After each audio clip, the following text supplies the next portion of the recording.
Hey there, how are we doing? I'm Eric Carter, and I am teaching your children math and social studies, and I'm team teaching with Mrs. Burne here, Mrs. Jacqueline Burne. I'm Mrs. Burne, and I am teaching literacy this year.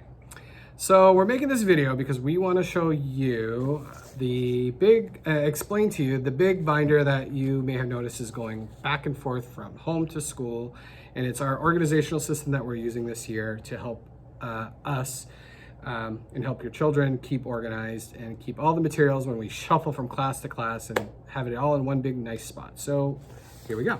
So when you see the binder, you're going to see what's like a pencil case of some sort on top, and then they should have this boomerang folder, and this is mainly the thing that you need to keep track of, because this is going to be where your kids' homework is, and this is going to be a place for you to send notes and all this stuff. So the first folder says homework, and most of the homework is going to come from me, for math especially.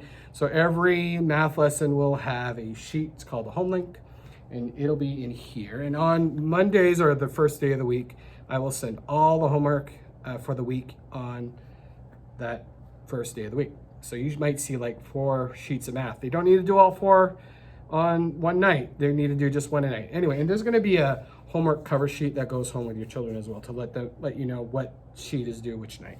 But that's the only thing that's going to go in this homework pocket.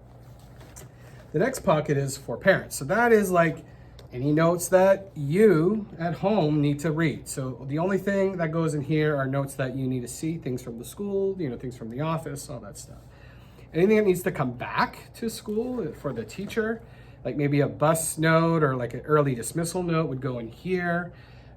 Permission slips, all that stuff, would be stuff that I need to see or Mrs. Burne need to see. We'll have you and your child put it in there for us to do that.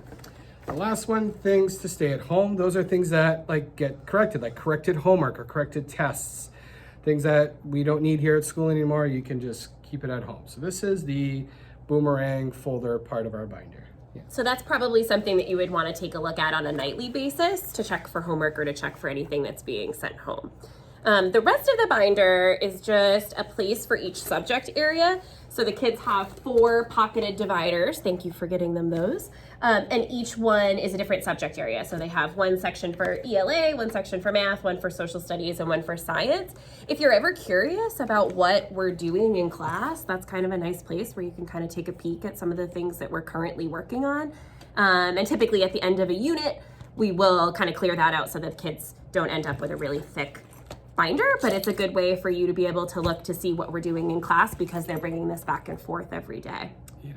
So that's pretty much the big binder in a nutshell. And it's very important that you get in the habit of bringing it back and forth, because we do use it every day. Your child is going to be bringing it back and forth from Miss Burne's class and my class. So like if we do something in social studies, for example, and I need to have them add it to the binder, it's going to be with me. And so it's just very important. They'll keep their books in there too once they have an independent, not all of the kids have an independent reading book yet, but once they do, they'll keep their book in there. So that's always with them too, no matter which class they're in, or when they go home at night and when they come back to school the next day. So it's kind of the all-encompassing lifeline. Yeah.